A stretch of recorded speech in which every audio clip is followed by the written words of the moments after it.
Hi guys, for today's lesson we're going to be dealing with congruency proofs. So what do I mean by a congruency proof? It's a series of statements that confirms with reasoning that two triangles are congruent. So i.e. they satisfy one of the four congruence tests, SSS, SAS, AAS or RHS. So it's pretty much just a bunch of words that pretty much shows you that one triangle is congruent to the other by just clearly stating that it follows one of these four tests.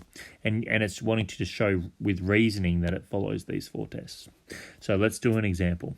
So e.g. prove that triangle ABD and CBD are congruent. So pretty much show you that this triangle and this triangle are exactly the same given this information. And tell me why, with reasoning, why that's the case. So first up, what you pretty much need to do is you need to figure out which one of these four tests one of these four tests these two triangles are going to satisfy. So we can see here that they've got a common triangle, a common side there from those pretty much those symbols, those dashed lines. We can see that they have a common side here. They both use this this line in the middle, so that's a side and a side. And they've also got this right angle in common. Notice that this right angle is not between sides which are the same, like that side and these sides. The included angle would have to be this one down here, and we don't know that the included angle is the same, but we do know that these are right angles. So therefore, this is enough to prove right angle hypotenuse, this longer side of each triangle, and side. So it's definitely going to be RHS. So pretty much now we just need to put in words RHS, as you can see down here, over here. So first up, let's do the right angle if we follow the order of RHS. So R first. You don't have to follow the order, but it's nice just in case you forget something. So we're pretty much showing that angle DAB, this right angle here, is equal to DCB. Because it's also right angled. The way that we can do that is just say that angle is equal to that angle, because they're both equal to 90 degrees, which is given. This word given is a really important sort of meaning. It's pretty much saying that the question's given you that they're both equal to 90 degrees. It's a very common reason for why that is. Next up, we can do the hypotenuse. The hypotenuse is this line here. Both triangles use this line, so therefore we say that BD is common. So it's like common to both triangles. This means that the two triangles share that same side. And then lastly, we've got S, this side here, AB and BC. So we say AB is equal to BC, and the reason for that is also given. You can see that they gave you that those two triangles were the same length. So now that we've satisfied RHS with these three pieces of information, we can confirm or conclude with a congruent statement that triangle ABD is congruent to triangle CBD, and you need to finish it off using the correct test. So we used RHS here. That is enough to pretty much prove that these two triangles are congruent. It's a bit of a tedious sort of process, but it is important that you're able to give valid sort of reasoning for two triangles being congruent, and this is what it takes. Okay, so some rules to remember. Once we have proven that two triangles are congruent using that above test, we are able to prove other properties using the equal sides and angles. So you have to remember that once we show that one triangle is exactly the same to others, that means that suddenly we have that all the corresponding angles, etc., the angles that match up and the sides that match up, they're all going to be the same. So proving congruency suddenly gives you a lot more information on your diagram that can help you prove other things. So for example, let's prove that AB is parallel to DE. So we want to prove that that and that are parallel to each other. The information at the moment is not enough to show it because typically, and I'll explain this in the strategy here, typically you need to have your alternate angles being equal to show that lines are parallel, or corresponding angles are equal, or co-interior angles add up to 180 degrees, etc. So for this sort of question, what we can do to prove lines are parallel, we need to show that alternate angles are equal. i.e. angle ABC, this angle here, is equal to CDE. It could also be this one is equal to that one. That's still a Z shape. Now, to show that angle ABC is equal to CDE, we need to show that these triangles are congruent first.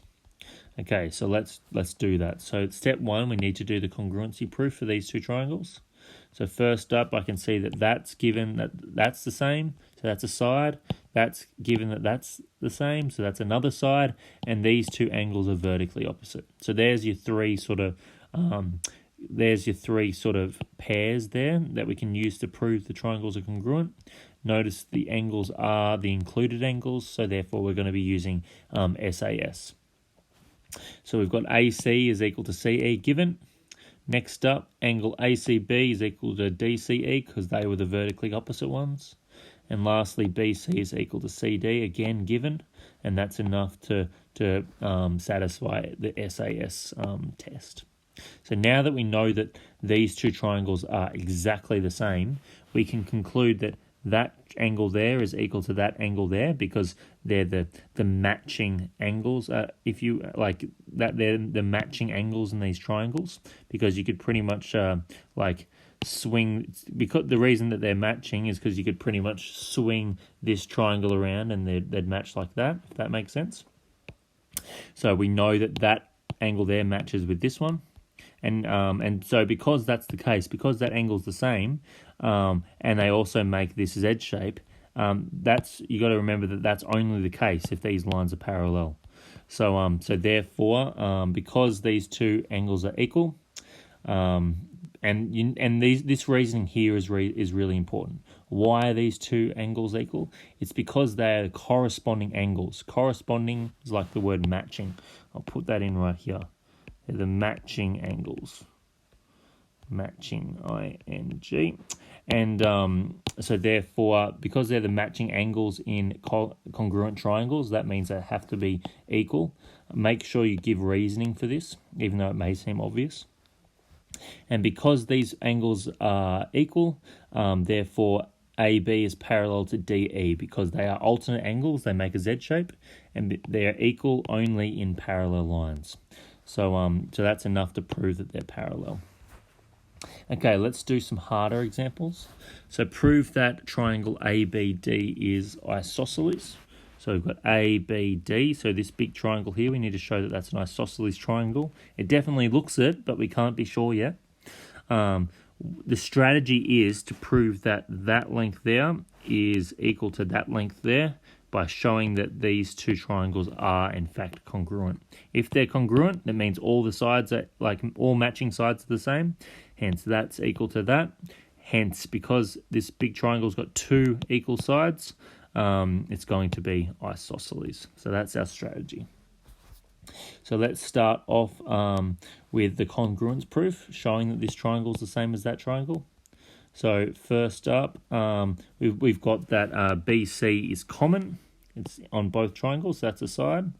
We've got that this triangle and this angle here are both going to be 90 degrees. They've given you that that's 90 degrees, meaning that that would have to be 90 degrees as well. So that's given. So S and then an A. And then lastly, we've got AC is equal to CD. Now, this is a tricky one that people don't quite see. Because of this circle wrapping around, from the center to the outside is always equal. So the reasoning that AC is equal to CD is because they're both radii. Radii is the plural of radius. So radius are always equal. So that's why AC is equal to CD. A really important reasoning to remember. That follows SAS, because remember that's the included angle. Even though it's a right angle, it's the included angle between these two sides. So we're following SAS here. So make sure that's your reasoning for these two triangles being congruent. So now that we know that these two triangles are exactly the same, we can then conclude that AB is equal to BD because they are corresponding, matching sides in equal. They're matching sides in congruent triangles, and matching sides are definitely equal to each other. Hence, because we've got two sides the same in our big triangle here, that means that this triangle ABD is isosceles, which we were trying to prove in the first place. So therefore it is isosceles because it has these two equal sides. So again, these sorts of reasonings are really important. Hope this helps with the questions. Good luck.